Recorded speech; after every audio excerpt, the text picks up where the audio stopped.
चलिए हिंदी में कहाँ तक पढ़ाए थे बउआ? नहीं नहीं नहीं, संस्कृत है। हिंदी में शब्द विचार पढ़ा रहे थे। शब्द विचार में आप लोग को पढ़ाए थे कि शब्द क्या होता है, शब्द से पद किस प्रकार से बनते हैं, और पद कितने प्रकार के होते हैं? 3 प्रकार के। 2 या 2 से अधिक वर्णों के सार्थक मेल को क्या कहा जाता है? शब्द।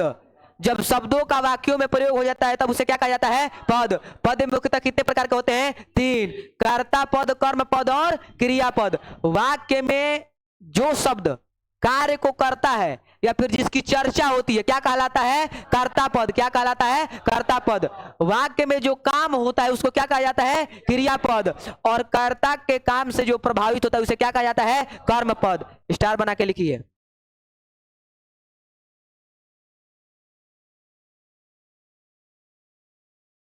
चलिए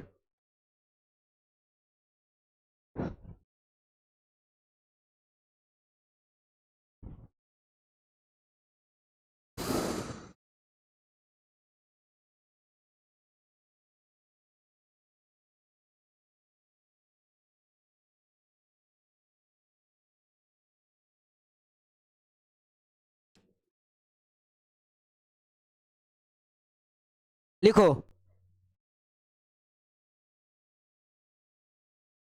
शब्दों के भेद। शब्दों के भेद। एरो बनाओ। शब्दों के भेद लिखिए। इसमें हिंदी में 4 आधार पर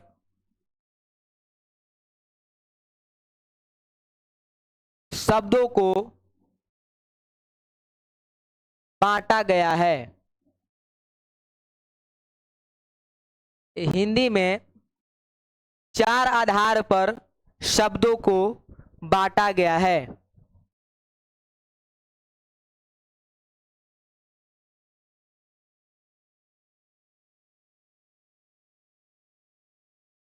सबसे पहला अर्थ के आधार पर।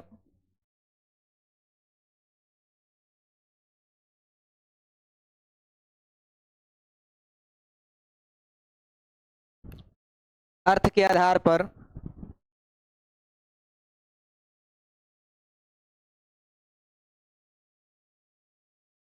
व्युत्पत्ति,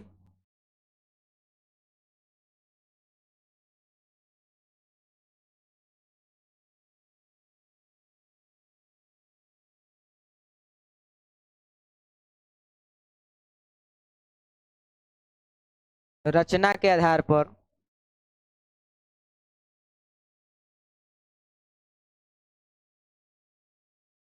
अर्थ के आधार पर 2 नंबर पॉइंट बना के लिखेगा। रचना के आधार पर,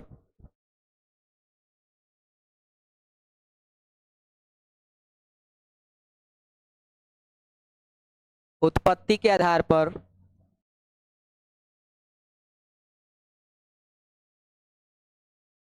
4 नंबर पॉइंट बना लीजिएगा।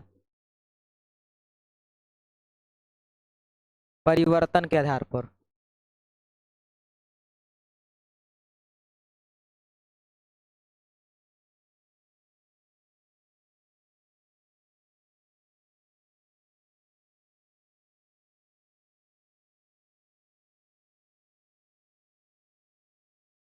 हो गया बउआ? एमसीक्यू कहां से बनता है वो आप लोग को बताते जाएंगे। व्याकरण का सबसे बड़ा नियम है, व्याकरण जो होता है उससे परिभाषा नहीं पूछता है, केवल क्या पूछता है? एमसीक्यू। पहला एमसीक्यू क्या बनेगा? 2 या 2 से अधिक वर्णों के सार्थक मेल को क्या कहा जाता है? शब्द। दे देगा ऑप्शन में, शब्द दे देगा, वाक्य दे देगा, वर्ण दे देगा, और इनमें से कोई नहीं तो क्या मारिएगा? शब्द। यदि शब्दों का प्रयोग वाक्यों में कर दिया जाए अथवा शब्दों को यदि वाक्यों में पिरो दिया जाए तब उसको क्या कहा जाता है? पद। 2 गो एमसीक्यू बन गया।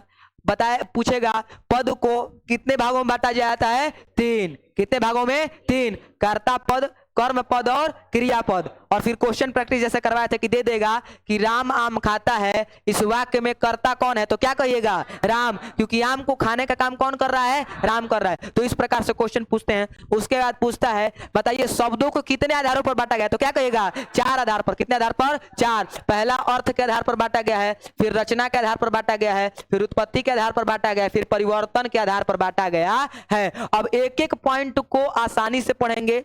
हिंदी व्याकरण जो है वो सभी व्याकरणों में सबसे आसान व्याकरण है। कल इसको समाप्त कर देंगे, इस टॉपिक को समाप्त कर देंगे। मतलब कि हिंदी व्याकरण में जो टॉपिक है वो मात्र कितने कितने दिनों का है, 2 से 3 दिनों का है। क्वेश्चन बहुत ज्यादा बनता है। बाकी आप लोग का एग्जाम होने वाला, इसे देख लीजिएगा कितना क्वेश्चन पूछता है, वो तो देखने वाला है। कम से कम 5 से लेकर के 7 नंबर का सवाल जो है वो इससे पूछता है। 5 से लेकर 7 नंबर का सवाल जो है वो वर्ण विचार से पढ़ता है। अब आप नंबर जुटाइए ना भाई साहब, कैसे आप जुटाएंगे। तो सबसे पहला नंबर याद रखिएगा कि शब्दों को कितने आधार पर बांटा जाता है, 4। 1 नंबर पॉइंट बनाए लिखिए, अर्थ के आधार पर शब्दों के प्रकार। अर्थ के आधार पर शब्दों के प्रकार। अर्थ के आधार पर शब्दों के प्रकार। लिखिए अर्थ के आधार पर शब्दों को, अर्थ के आधार पर शब्दों को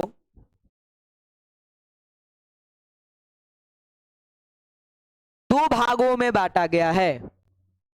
अर्थ के आधार पर शब्दों को 2 भागों में बांटा गया है।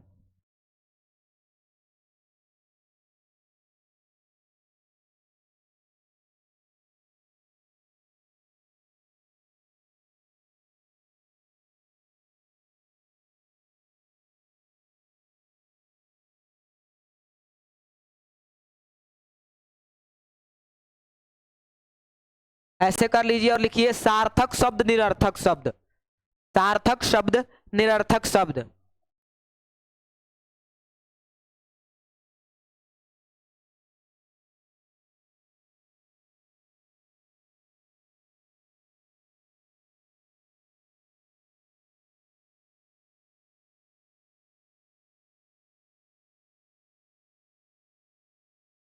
हो गया बउआ।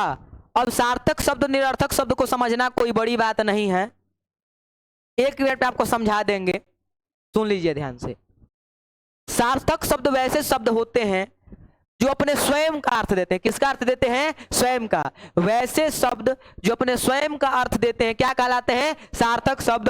और निरर्थक शब्द वैसे शब्द होते हैं जो सार्थक शब्दों के साथ जुड़ करके अर्थ देते हैं, उन्हें क्या कहा जाता है, निरर्थक शब्द। लॉजिक लीजिए, आप लोग को पढ़ाए थे स्वर और व्यंजन। स्वर जो स्वतंत्र होता था और व्यंजन जो स्वरों की सहायता से बोला जाता था। अब जैसे में कि सार्थक शब्द में हो गया रोटी, क्या हो गया, रोटी। तो रोटी अपना स्वयं का अर्थ देता है कि नहीं देता है, देता है। रोटी कहने का मतलब कोई दूसरा चीज नहीं ना होता है, नहीं, जो आटा से बनता है और जिसे हम खाते हैं क्या कहलाता है, रोटी। हमने कहा बिल्कुल सही बात है, लेकिन एक हम लोग और चीज कहते हैं कि बउआ रोटी वोटी लाओ ना, थोड़ा सा रोटी वोटी बोलते हैं ना बउआ। तो कहने का मतलब क्या है कि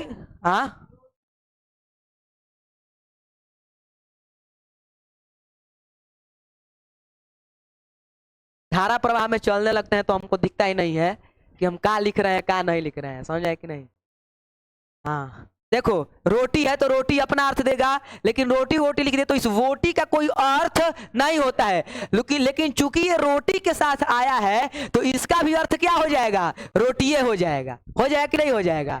जैसे में कहा जाता है साड़ी वाड़ी, तो साड़ी, हाँ हंसने वाला चीज नहीं है, आपका लिखा हुआ है व्याकरण के पुस्तक में। हाँ कुछ भी उल्टा फुल्टा आपको नहीं बता रहे हैं बउआ। कहने का मतलब ये है हमारा, जो वैसे शब्द जो अपने स्वयं का अर्थ देते हो वो कौन सा शब्द कहलाता है, सार्थक। लेकिन वैसे शब्द जो सार्थक शब्दों के साथ आकर के अपना अर्थ देते हो और सार्थक शब्दों का ही अर्थ देते हो क्या कहलाते हैं, निरर्थक शब्द। जैसे यहाँ पर वोटी आया है तो वोटी का कोई अर्थ नहीं होता है, लेकिन चूंकि ये रोटी के साथ आया है तो इसका भी मतलब क्या हो गया, रोटी हो गया। क्या हो गया, रोटी हो गया। तो याद रखिएगा वैसे शब्द जो अपना स्वयं का अर्थ देते हो क्या कहलाते हैं, सार्थक शब्द। और वैसे शब्द जो सार्थक शब्दों के साथ आकर के अपना अर्थ देते हो क्या कहलाते हैं, निरर्थक शब्द। क्या कहलाते हैं, निरर्थक शब्द। और यहां पर एक नोट पॉइंट में बनेगा कि निरर्थक शब्दों का कोशगत तो कोई अर्थ नहीं होता है। मतलब कि यदि ये निरर्थक शब्द अकेले आ जाए, कैसे आ जाए? अकेले, ये अकेले आ जाएगा तो इसका अर्थ होगा कि नहीं होगा? होगा, क्योंकि ये क्या है? रोटी है, और ये सार्थक शब्द है क्योंकि ये अपना स्वयं का अर्थ देता है। लेकिन यदि हम बगल में यहाँ पर वोटी लिख दे तो वोटी का कोई अर्थ आता है? नहीं आता है। और हम शब्द पढ़ाए हैं, उसी समय बताए हैं कि वर्णों का वैसा मेल जिसका कोई क्या निकलता हो? अर्थ निकलता हो, उसे क्या कहा जाता है? शब्द। चूंकि इसका अर्थ नहीं निकलता है, इसलिए इसे हम लोग शब्द नहीं कह सकते हैं। इसे तो आप कहेंगे कि यहां पर भी नहीं कहना चाहिए, हमने कहा यहां पर भी हम नहीं कह सकते हैं। लेकिन चूंकि ये सार्थक शब्द के साथ आया है तो ये अर्थ भी किसका दे रहा है? सार्थक शब्द का। चूंकि ये अर्थ दे रहा है, इसीलिए इसे हम क्या कहेंगे? शब्द कहेंगे। क्या कहेंगे? शब्द। लेकिन कैसा शब्द कहेंगे? निरर्थक शब्द। क्या कहेंगे? निरर्थक शब्द। किसी प्रकार का कोई दिक्कत? तो सार्थक शब्द की परिभाषा यही हुई कि वैसे शब्द जो स्वयं का अर्थ देते हो क्या कहलाते हैं? सार्थक शब्द। और वैसे शब्द जो सार्थक शब्दों के साथ आकर के अर्थ देते हो क्या कहलाते हैं? निरर्थक शब्द। किसी प्रकार का दिक्कत? जैसे स्वर जो स्वतंत्र होता है क्या कहलाता है? स्वर। और जो स्वरों की सहायता से बोला जाए क्या कहलाता है? व्यंजन। मतलब कि जिस प्रकार से सार्थक स्वतंत्र होता है, उसी प्रकार से निरर्थक को यदि चाहिए तो किसकी सहायता लेनी पड़ेगी? सार्थक की सहायता लेनी पड़ेगी। किसी प्रकार का कोई दिक्कत? स्टार बना के लिखो लो सार्थक शब्द। स्टार बना के लिखो वो सार्थक शब्द।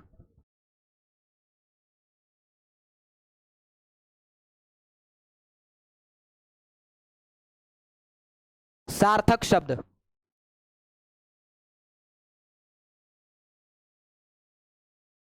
वैसे शब्द, वैसे शब्द जिनका स्वयं का कोई अर्थ होता हो, स्वयं का कोई अर्थ होता हो, सार्थक शब्द कहलाते हैं।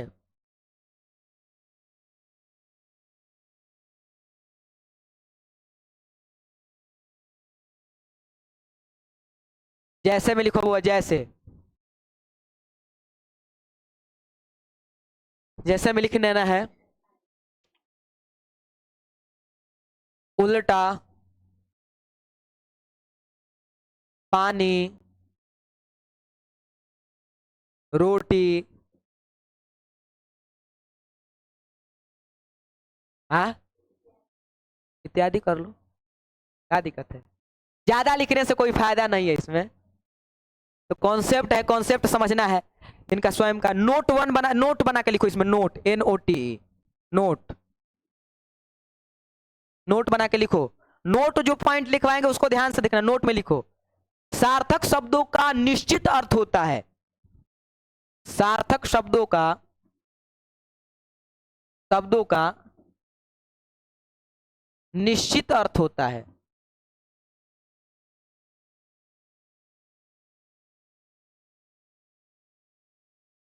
अब इसका मतलब क्या है थोड़ा समझा दीजिए। सार्थक शब्दों का कैसा अर्थ होता है? निश्चित अर्थ। मतलब कि यदि उल्टा बोलेंगे तो उसका मतलब एक ही होगा, उसका अर्थ क्या होगा? उल्टा। जो सीधा ना हो उसे क्या कहा जाता है? उल्टा।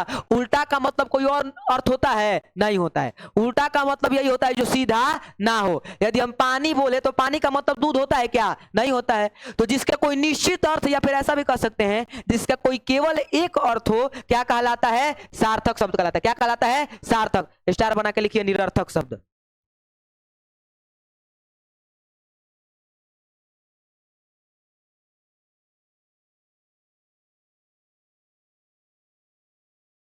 लिखिए वैसे शब्द, वैसे शब्द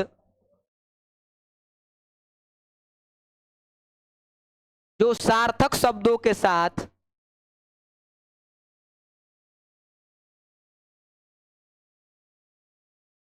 वैसे शब्द जो सार्थक शब्दों के साथ आकर अपना अर्थ देते हो, निरर्थक शब्द कहलाते हैं।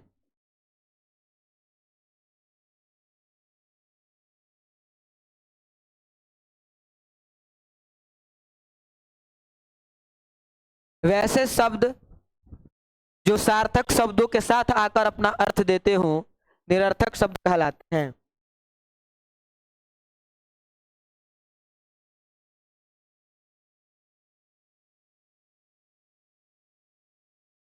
हो गया बउआ?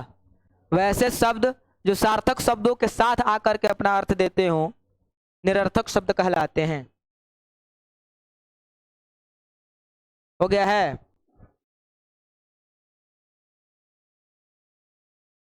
जैसे में लिख लो यहां पे, जैसे जैसे उल्टा,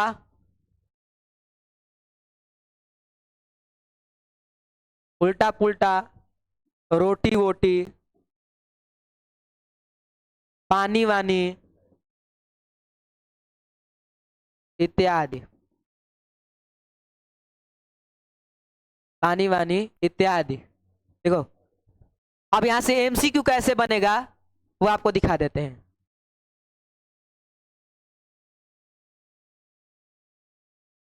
मान लीजिए कि क्वेश्चन दे दिया, उल्टा पुल्टा कर दिया, ऐसे इन्वर्टेड कॉमा से घेर दिया और पूछ दे कि बताइए इसमें से निरर्थक शब्द कौन सा है, तो क्या कहिएगा? पुल्टा। कौन सा है? पुल्टा। लेकिन उल्टा जो है वो क्या है? सार्थक शब्द है। क्या है? सार्थक शब्द। तो पुल्टा को यदि यहां पर ला करके पटक दिया जाए और पूछा जाए कि ये शब्द है कि नहीं, तो क्या कहिएगा? नहीं। कहां से कि जब तक ये सार्थक शब्द के साथ नहीं आएगा तब तक इसे हम शब्द नहीं मान सकते हैं, और यदि सार्थक शब्द के साथ भी आया तब पर भी इसे हम कौन सा शब्द मानेंगे? निरर्थक शब्द। कौन सा शब्द? निरर्थक शब्द। तो वैसे शब्द जो सार्थक शब्दों के साथ आते हैं क्या कहलाते हैं? निरर्थक शब्द।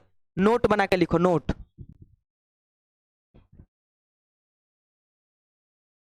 नोट बना के लिखो बउआ। निरर्थक शब्द। अच्छा सुनो, व्याकरण जो है वो नियम सिद्धांत होता है जो किसी भी भाषा के किसका ज्ञान कराता है? शुद्धता का। नियम यहां पर बताया कि कभी भी निरर्थक शब्द आएगा तो किसके साथ आएगा? सार्थक के साथ आएगा। मतलब कि नियम बन गया कि सार्थक के साथ ही निरर्थक का प्रयोग होता है। लेकिन यदि कोई बोले कि यदि निरर्थक अकेले आ जाए तब उसे शब्द कहा जाएगा कि नहीं कहा जाए, तो क्या कहेंगे? नहीं। नोट में लिखिए, निरर्थक शब्द जब अकेला आता है, निरर्थक शब्द जब अकेला आता है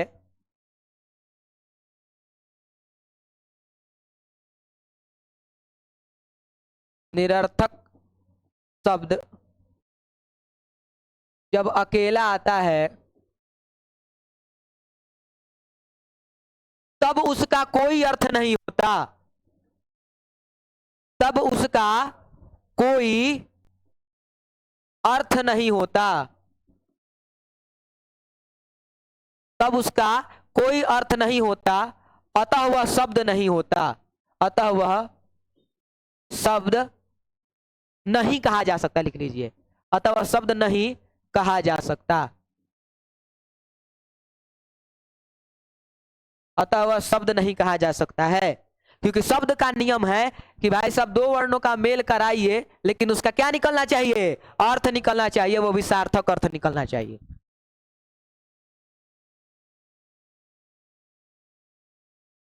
एक और प्रकरण पढ़ा देंगे और कल दो पढ़ा देंगे, आप लोग का शब्द विचार क्या हो जाएगा? समाप्त हो जाएगा। उसके बाद वर्ण विचार और शब्द विचार दोनों का साथ में कंबाइंड टेस्ट लेंगे। हाँ, परसों हुए अगला क्लास।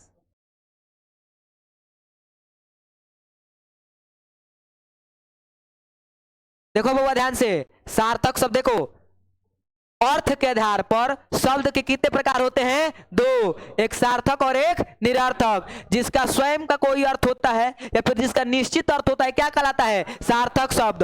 और वैसे शब्द जो सार्थक शब्दों के साथ आकर अपना अर्थ देते हो क्या कहलाते हैं? निरर्थक शब्द। यदि निरर्थक शब्दों को अकेला ला दिया जाए तब उसका अर्थ नहीं होता, अतः उसे हम शब्द नहीं कह सकते। चलिए लिखिए, 2 नंबर पॉइंट बनाइए। उतारा नहीं है लोग का? तब का हो गया। लिखो, रचना के आधार पर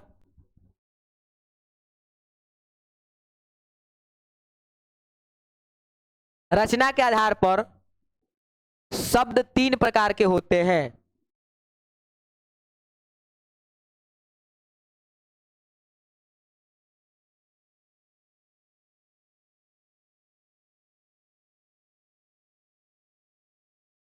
रचना के आधार पर शब्द 3 प्रकार के होते हैं।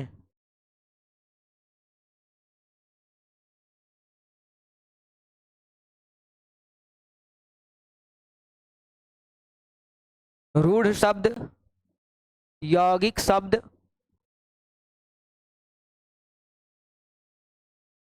योगरूढ़ शब्द।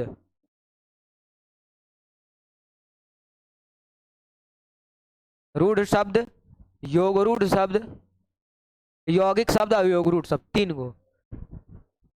सब एमसीक्यू बन रहा है। क्या? अर्थ के आधार पर शब्द के कितने प्रकार? 2। अर्थ के आधार पर 2 गधा, और रचना के आधार पर 3, रूढ़, यौगिक और योगरूढ़। नशा में नहीं रहना है। तीनों का कॉन्सेप्ट बहुत आसान है। जिस प्रकार से सार्थक शब्द, निरर्थक शब्द का कॉन्सेप्ट था, उसी प्रकार से इसका भी कॉन्सेप्ट है।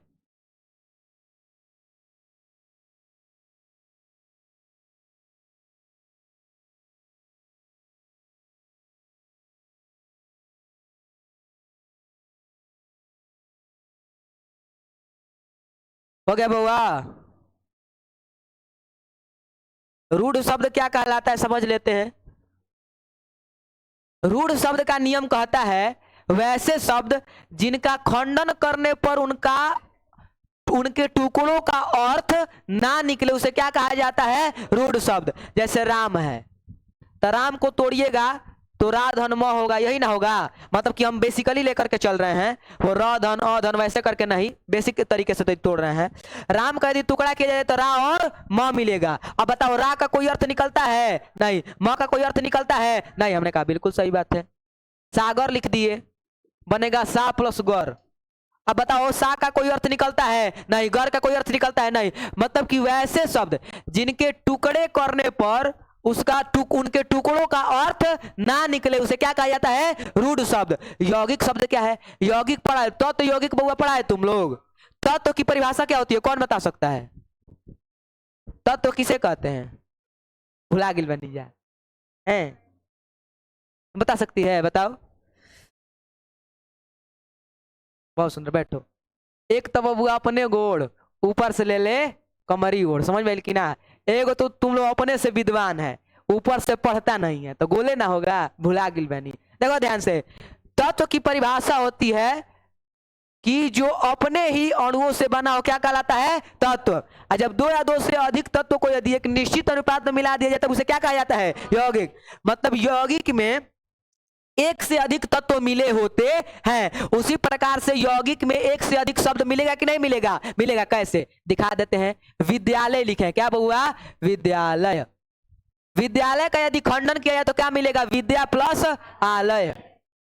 विद्या का मतलब होता है ज्ञान, क्या होता है? ज्ञान। और आलय का मतलब क्या होता है? घर। तो यौगिक शब्द की परिभाषा हुई वैसे शब्द जिसके खंडन करने पर उसके प्रत्येक भाग का क्या निकलता हो? अर्थ निकलता हो, उसे क्या कहा जाता है? यौगिक शब्द। या फिर इसे ऐसे भी लिख सकते हैं कि जब 2 या 2 से अधिक शब्द आपस में मिल करके अर्थ देते हो, तब उसे क्या कहा जाता है? यौगिक शब्द। लेकिन एक ही पैटर्न पर चल रहे हैं तो उसी पैटर्न पर चलते हैं। रूढ़ शब्द की परिभाषा क्या बनी थी? वैसे शब्द जिनका टुकड़ा करने पर उनके टुकड़ों का अर्थ ना निकले, क्या कहलाते हैं? रूढ़ शब्द। वैसे शब्द जिनका टुकड़ा करने पर उनके टुकड़ों का अर्थ निकलता हो, क्या कहलाते हैं? यौगिक शब्द। और योगरूढ़ क्या कहलाता है? योगरूढ़ क्या कहलाता है? योगरूढ़ एक प्रकार का यौगिक होता है। क्या होता है? यौगिक होता है, लेकिन इसका कोई विशेष अर्थ निकलता है। क्या निकलता है? विशेष अर्थ। क्या निकलता है बउआ? विशेष अर्थ। जैसे में हम लोग क्या कहते हैं? श्वेतांबर कहते हैं। क्या कहते हैं? श्वेतांबर। श्वेतांबर का यदि खंड कीजिएगा तो क्या निकलेगा? श्वेत प्लस अंबर निकलेगा। क्या निकलेगा? अंबर। तो में छुपा हुआ है, यहां पर भी छुपा है, धन बराबर क्या होता है? आ। यहां पर लगा है ना आ, श्वेतांबर। लेकिन श्वेतांबर किसी को भी कहा जाता है क्या? नहीं। श्वेतांबर एक ही व्यक्ति विशेष को कहा जाता है, जिसका नाम क्या है? मां सरस्वती। किसको कहा जाता है? मां सरस्वती को। क्योंकि श्वेत वस्त्र कौन धारण करती है? मां सरस्वती। उसके बाद बोला गया लंबोदर। क्या बोला गया? लंबोदर। जिसका लंबा हो उदर, लंब प्लस उदर। लंबोदर सबको नहीं बोला जाता है। किसको बोला जाता है? गणेश जी को। हाँ, किसको बोला जाता है? गणेश जी को। तो अब बताओ, लंबोदर किसी विशेष व्यक्ति को बोला जा रहा है कि नहीं बोला जा रहा है? तो कौन हो गया? ये योगरूढ़ शब्द। उसके बाद दशानन। क्या हुआ? दशानन। दशानन किसको कहा जाता है? रावण को। तो बताओ कि ये विशेष अर्थ दे रहा है कि नहीं दे रहा है? दे रहा है। लेकिन यदि इसका भी खंडन किया जाए तो 10 प्लस आनन, क्या है? 10 प्लस आनन, जिसको दसों दिशाओं में देखने की शक्ति होती है, उसे क्या कहा जाता है? दशानन कहा जाता है। उसके बाद आ गया दशरथ, क्या आ गया? दशरथ, जिसके रथ दसों दिशाओं में जाते उसे क्या कहा जाता है? दशरथ। तो भले ही दशरथ हमारे समाज में बहुत सारे लोगों के नाम है, लेकिन वास्तव में दशरथ एक ही थे जिनकी रथ दसों दिशाओं में जाते थी। वो कौन थे? राम जी के पिताजी थे। समझ में आया कि नहीं? तो क्या बोल रहा है रे? हाँ, ऐसा ही बोला जाला? अपन बाबूजी के बाप कहबो? हाँ, ऐसा ही बोला जाला? इज्जत दो बउआ, अनुशासन में रहना चाहिए आप लोग को। देखो, तो रूढ़ शब्द क्या कहलाते? कौन बोला था तो बताओ ना। हाँ,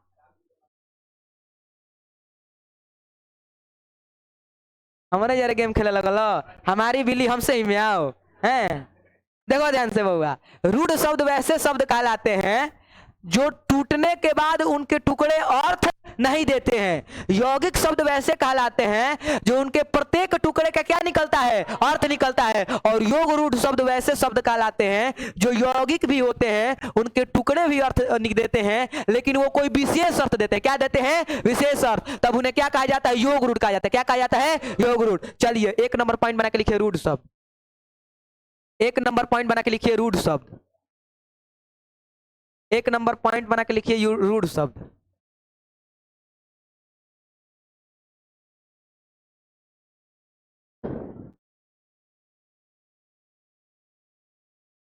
लिखो, वैसे शब्द, वैसे शब्द जिनका खंड करने पर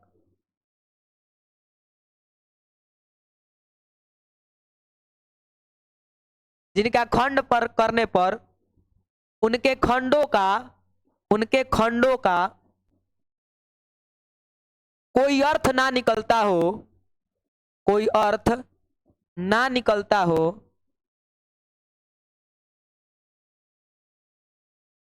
रूढ़ शब्द कहलाता है।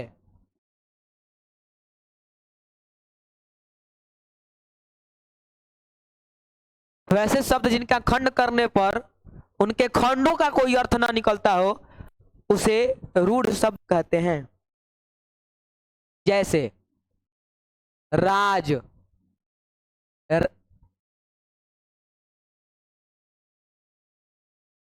इक्वल टू रा प्लस ज, सागर इक्वल टू सा प्लस गर, राम इक्वल टू रा प्लस म।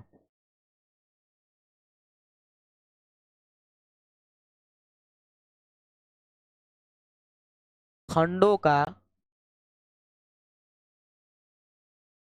कोई अर्थ नहीं,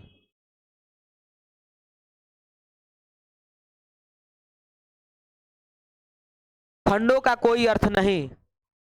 इसको ऐसे ही लिख देते हैं ना, क्या दिक्कत है?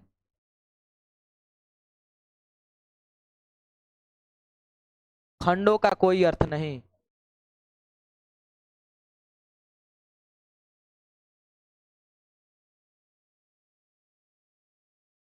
वैसे शब्द जिनके खंडों का कोई अर्थ ना निकलता हो क्या कहलाते हैं? रूढ़ शब्द कहलाते हैं।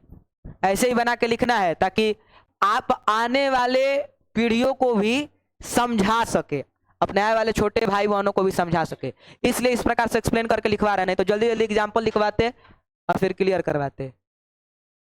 रूढ़ शब्द वैसे शब्द जिनका यदि खंड किया जाए तो उनके खंडों का कोई अर्थ ना निकले क्या कहलाते हैं? रूढ़ शब्द। हो गया जी सबका? दूसरा नंबर पॉइंट बनाओ, यौगिक शब्द।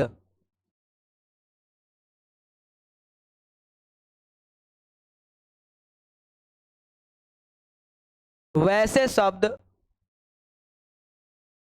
जिनके प्रत्येक खंड का, प्रत्येक खंड का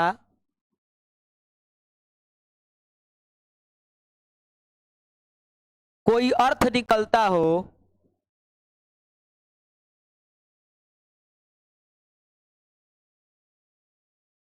यौगिक शब्द कहलाता है।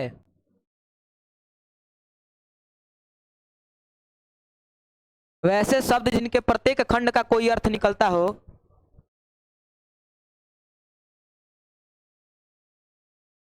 हाँ ठीक बा। वैसे शब्द जिनके प्रत्येक खंड का कोई अर्थ निकलता हो यौगिक शब्द कहलाता है। जैसे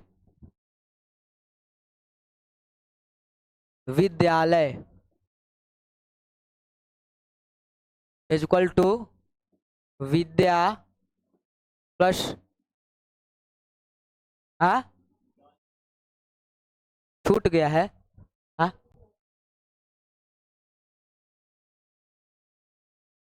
कहीं कहीं पर कलमिया चल भी नहीं रही है का जी।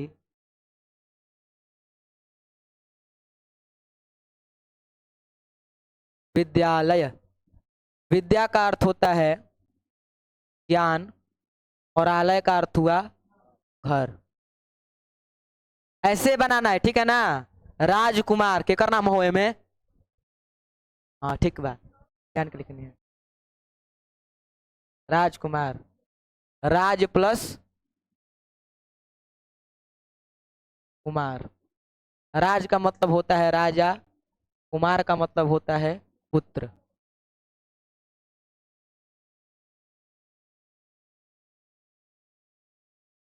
खंडो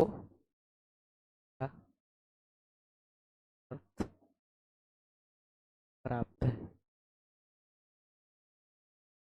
खंडों का अर्थ प्राप्त है। लिख लीजिए बउआ।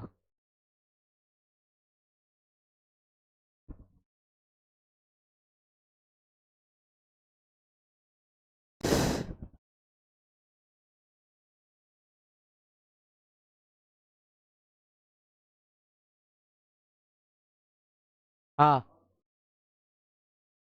हाँ, कोई एक खंड का अर्थ निकले, एक खंड का अर्थ ना निकले।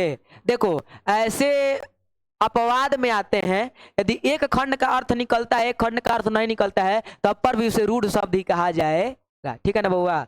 यौगिक का सिद्धांत ये होता है कि दोनों प्रत्येक खंड, इसी लिखवाए हैं, क्या लिखवाए हैं, प्रत्येक खंड। प्रत्येक खंड का अर्थ निकलेगा तभी उसे क्या कहा जाएगा, यौगिक कहा जाएगा। समझ में आया कि नहीं।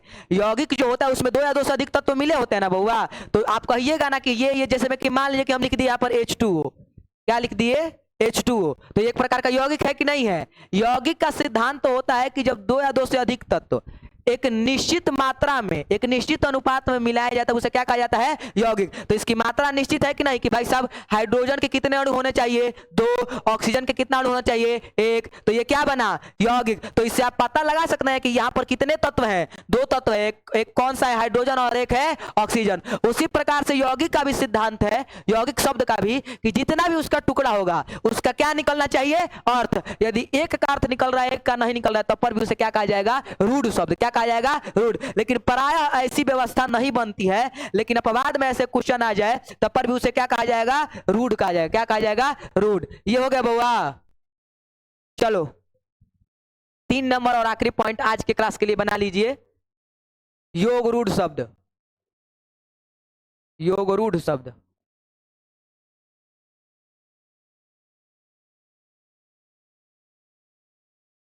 योग रूढ़ शब्द।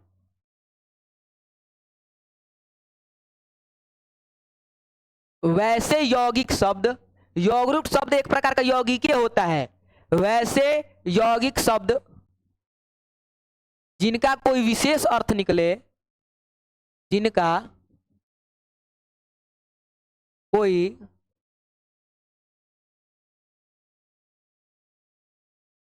विशेष अर्थ निकले,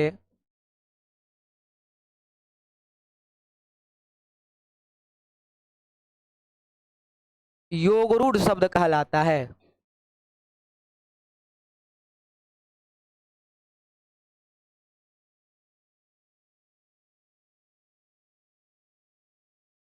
वैसे यौगिक शब्द जिनका कोई विशेष अर्थ निकले क्या कहलाता है, योगरूढ़ शब्द। जैसे पंकज, पंक जोड़ ज, पंक का मतलब होता है कीचड़, ज मतलब उपजने वाला, इक्वल टू कमल।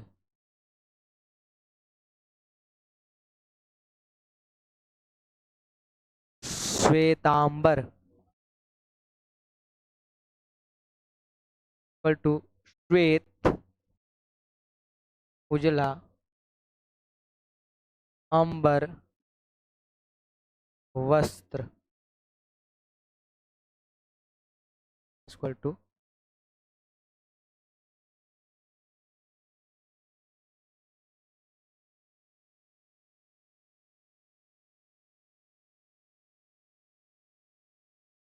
अर्थ।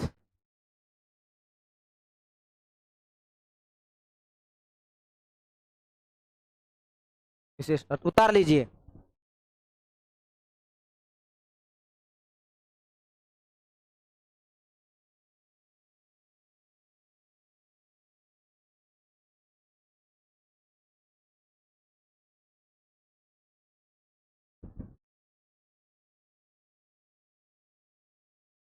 कुल दुख सुख ये रो लेब, कुछ घर हम खातिर रखब।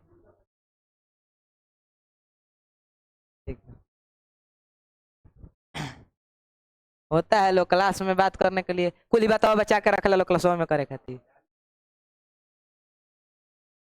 हो गया बउआ। देखो 2-3 पॉइंट हम देखो हर एक चीज को सिद्ध करना आवश्यक है। उतार लीजिए जल्दी से, कलम जल्दी चलाइए। कुल ताकत 3 घंटा 15 मिनट में झोंके के बाद समझ में कि ना। ये चलते 1 साल के मेहनत कितना घंटा कितना मिनट, 3 घंटा 15 मिनट। हाँ देखो बउआ, यहाँ पर हमने लिखवाया है कि वैसे यौगिक शब्द, मतलब कि योग रूट शब्द एक प्रकार का क्या होता है, यौगिक शब्द। अब आपने ऐसे कैसे बोल दिया कि यौगिक शब्द होता है, हमको दिखाया, आपको प्रैक्टिकल प्रमाण दिखा रहे हैं। यौगिक शब्द कहता है कि यदि खंड होगा तो उसके प्रत्येक खंड का क्या निकलेगा, अर्थ। देखिए पंकज का प्रत्येक खंड का अर्थ निकला कि नहीं निकला, निकला। श्वेतांबर का प्रत्येक खंड का अर्थ निकला कि नहीं निकला, निकला। मतलब कि योग रूट शब्द एक प्रकार का क्या होता है, यौगिक शब्द होता है, लेकिन जो इसका अर्थ निकलेगा वो क्या निकलेगा, विशेष। कमल में कीचड़ में उपजने वाला केवल एक ही पुष्प होता है जिसका नाम क्या है, कमल, विशेष अर्थ दे दिया। श्वेत यानी कि उजला वस्त्र धारण करने वाला एक ही है, कौन है, मां सरस्वती, क्या अर्थ दे दिया, विशेष अर्थ। तो जो विशेष अर्थ देता है क्या कहलाता है, योग रूट। अब देखिए थोड़ा सा रिवीजन करवा देते हैं और आगे बढ़ जाते हैं बउआ। अब हम क्वेश्चन पूछेंगे, एमसीक्यू आप लोग बताइएगा। 2 या 2 से अधिक वर्णों को यदि आपस में मिलाया जाए उसका सार्थक अर्थ निकले तब उसे क्या कहा जाता है, शब्द। शब्दों का यदि वाक्यों में प्रयोग हो जाए तो उसे क्या कहते हैं, पद। पद को कितने भागों में बांटा गया है, 3। उसके बाद बात किया जाए तो शब्दों को कितने आधार पर बांटा गया है, 4। अर्थ के आधार पर शब्द के कितने प्रकार हैं, 2। अर्थ के आधार पर शब्द के 2, सार्थक और निरर्थक। जिसका अपना स्वयं का कोई अर्थ निकलता हो क्या कहलाता है, सार्थक। जो सार्थक शब्दों के साथ आकर के अर्थ देता है क्या कहलाता है, निरर्थक। उसके बाद यदि बात किया जाए तो रचना के आधार पर शब्द के कितने प्रकार, 3। जिसका प्रत्येक खंडों का अर्थ ना निकलता हो क्या कहलाता है, रूढ़। जिसके प्रत्येक खंडों का कोई अर्थ निकलता हो क्या कहलाता है, यौगिक। और वैसे यौगिक शब्द जिनका कोई विशेष अर्थ निकलता हो क्या कहलाता है, योग रूढ़। आज के सभा में इतना ही। आगे चल के जो है हम लोग इस टॉपिक को समाप्त करेंगे। शब्द के 2 प्रकार और बच गए हैं, एक परिवर्तन के आधार पर बचा है और उसके बाद एक बचा है उत्पत्ति के आधार पर। दोनों को समाप्त करेंगे अगले क्लास में। आज की सभा में इतना ही।